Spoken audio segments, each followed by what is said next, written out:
Buenas noches, bienvenidos a la entrevista de la semana, bienvenidos a DW Deutsche Welle. Yo soy Pía Castro y nos vamos rápidamente a Ecuador porque Guillermo Lasso cumple un año de gestión al frente de la presidencia de Ecuador de la mano de la delicada situación económica, social y de inseguridad ciudadana que atraviesa el país.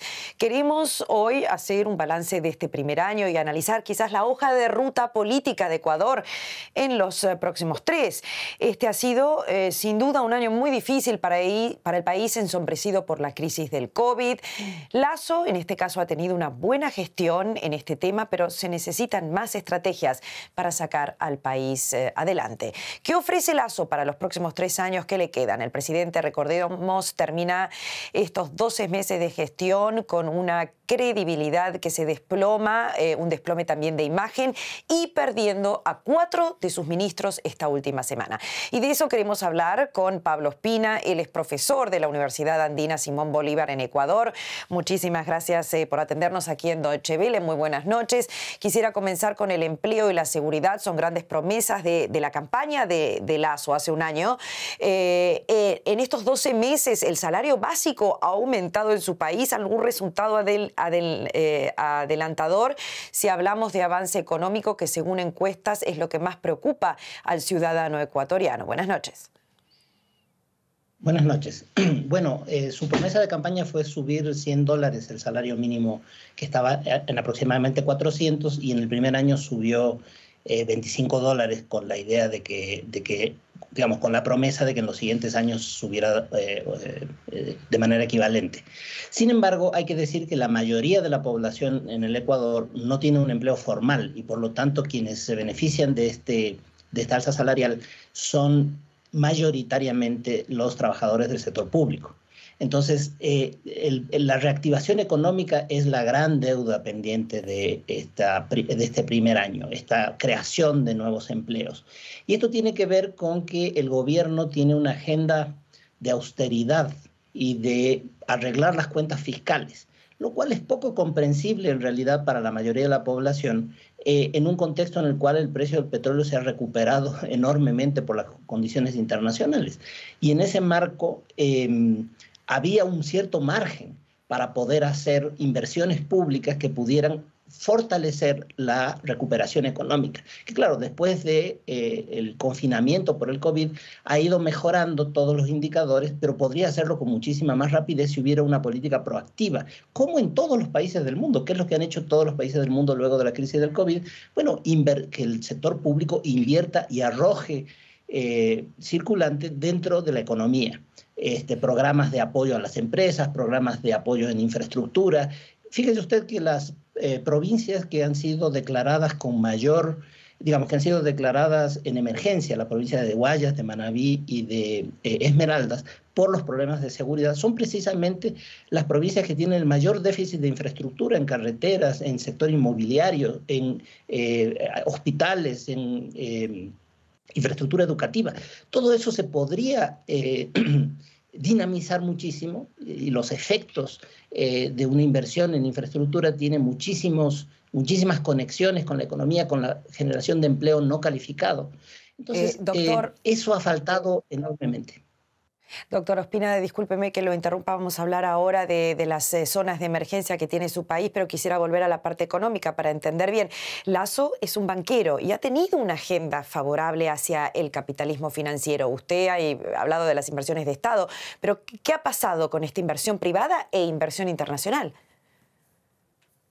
Bueno, precisamente eso ha faltado. Y la inversión que él controla es la inversión del sector público. El primer trimestre del año 2022 se gastaron $67 millones en inversión pública, cuando en el año 2021, en el mismo trimestre, en periodo de crisis económica por el COVID, en el peor momento del confinamiento, se gastaron 380 millones y antes del COVID se gastaron 670 millones en ese mismo trimestre.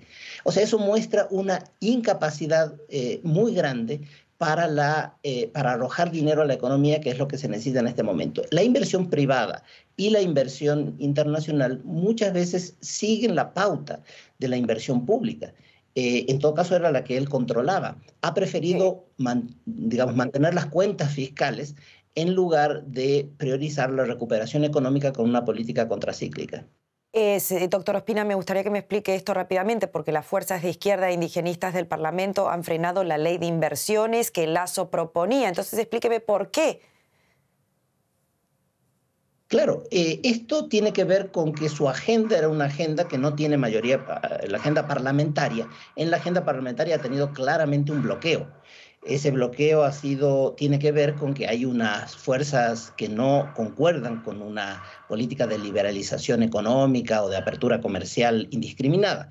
La reforma tributaria, la ley de inversiones no fueron aprobadas. La reforma tributaria finalmente fue con un acuerdo poco claro con el partido liderado por Rafael Correa, el anterior presidente,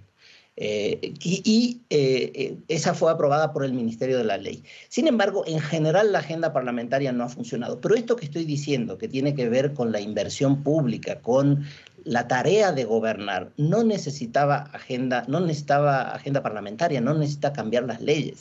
Igual que la vacunación. El proceso de vacunación, que es el gran logro que el gobierno ha planteado, bueno, esa agenda de vacunación no necesitaba ningún acuerdo parlamentario y lo logró hacer bastante bien, pero luego de eso ya no funcionó. A tal punto que en el informe a la Nación del primer año de gobierno, el presidente prometió que en los próximos años iba a haber una inversión pública de 14.000 millones de dólares en 3 años. Es decir, justamente lo contrario de lo que ha venido haciendo ahora, que es priorizando el ahorro. Señor Ospina, Ecuador, y ahora le pregunto esto, ¿no? Es el segundo país con la inflación más baja de América Latina, lo que se evidencia en un reciente informe realizado por el Fondo Monetario Internacional que ubicó a Ecuador como la segunda nación de la región con la menor inflación interanual después de Bolivia. Al parecer, esto no ha ayudado al gobierno, que se desploma en sus índices de popularidad. Analistas y expertos critican que ha tenido una política de comunicación muy deficiente. ¿Está usted de acuerdo? No creo que sea un problema de comunicación. El problema es que el Ecuador es un país que está dolarizado. En el resto de países la inflación no se calcula contra la devaluación. Y probablemente si se la incluyera, las cifras de inflación serían distintas. Pero el Ecuador es un país dolarizado. Estados Unidos tiene una inflación del 8% proyectada para este año y Ecuador tiene una inflación del 5%, que es una inflación muchísimo más alta que todas las que ha habido desde que el Ecuador está dolarizado. Digamos, la inflación promedio en los últimos 6 años ha estado en menos del 1% anual y ahora ha subido al 5%. Y eso se ha notado porque subieron los combustibles y sobre todo los combustibles de transporte de pasajeros y de transporte de mercaderías, que tienen un enorme efecto sobre la inflación. Eso ya estaba previsto cuando se eliminaron los subsidios, ya se sabía que eso iba a pasar. Pero además se ha empeorado por el contexto internacional. Es un periodo de alta inflación en todas partes del mundo. Esto tiene que ver con la guerra en Ucrania, tiene que ver con el COVID y otros factores más.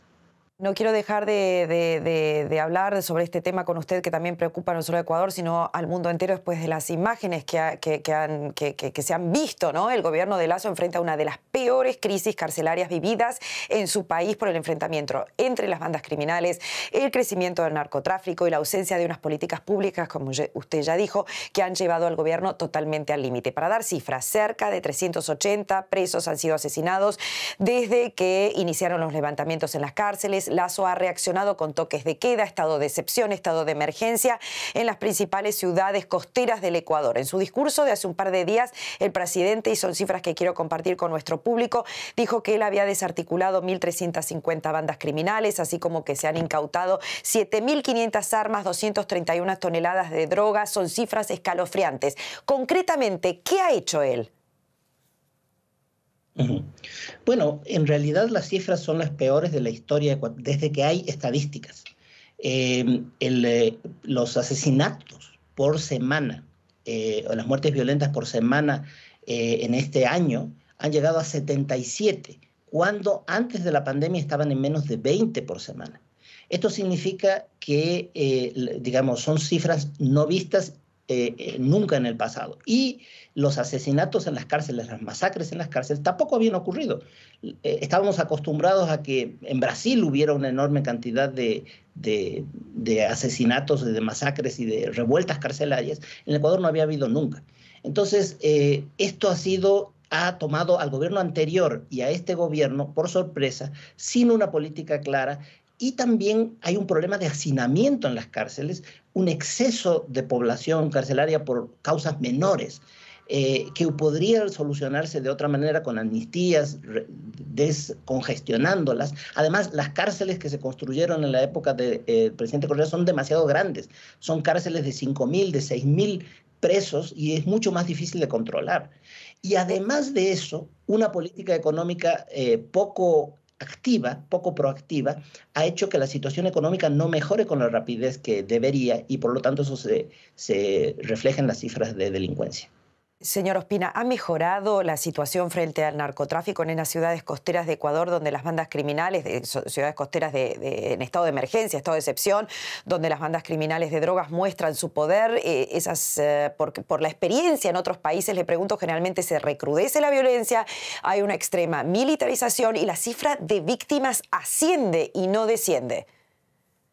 Así es. Y además el discurso es muy parecido. Yo recordaba mucho en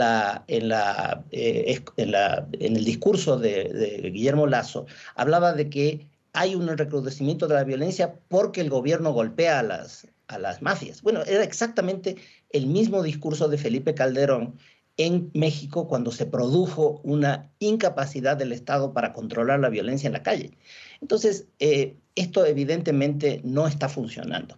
Hay que tener otra política respecto del manejo de las drogas y hay que tener una política también sobre digamos, todos los delitos menores relacionados con el consumo de la droga. Es mucho más fácil tratarlo como un problema de salud pública que como un problema de seguridad.